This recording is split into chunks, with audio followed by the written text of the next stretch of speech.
올 한 해를 되돌아보는 기획보도 순서입니다. 노동자 6명이 숨진 화정 아이파크 붕괴 사고부터 완도 일가족 실종 사건까지 사건 사고가 많았던 한 해였습니다. 올해 어떤 일들이 있었는지 김혜린 기자가 정리했습니다.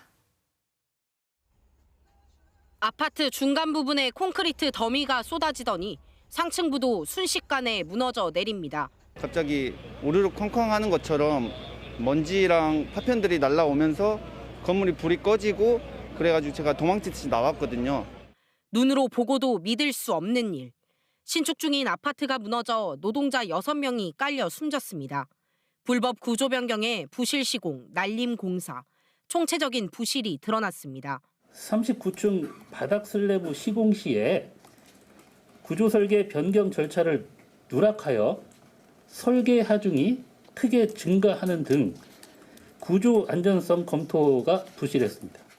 수사 11개월 만에 시공사와 감리 등 17명이 재판에 넘겨졌습니다. 시공사인 현대산업개발에 대한 처분은 여전히 지지부진.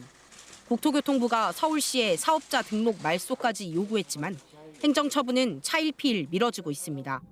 입주 예정자들에 대한 배상은 우여곡절 끝에 마무리된 상황. 이후 38층짜리 건물 철거라는 난제가 남았습니다. 철거는 내년 3월부터 시작해 2년, 재시공 준공까지는 이후 3년이 더 걸릴 것으로 보입니다.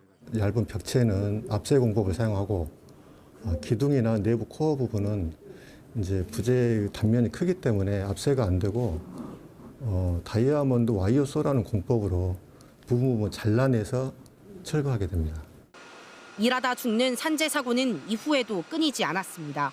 올해 2월 여천 NCC 공장에서 열 교환기를 청소하던 노동자 4명이 폭발 사고로 숨졌고 지난달에는 광주 평동산단의 20대 노동자가 철제 코일에 깔려 세상을 떠났습니다. 통계가 잡힌 올해 9월까지 깔림과 끼임, 추락 등 산업재해로 숨진 광주와 전남의 노동자들만 54명입니다.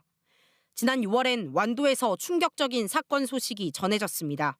10살 딸과 부모 등 일가족 3명이 실종 한 달여 만에 바닷속에서 주검으로 인양, 수습됐습니다. 차량 인양은 완료했고 차량 내에서 사체 삼구를 하긴 했습니다.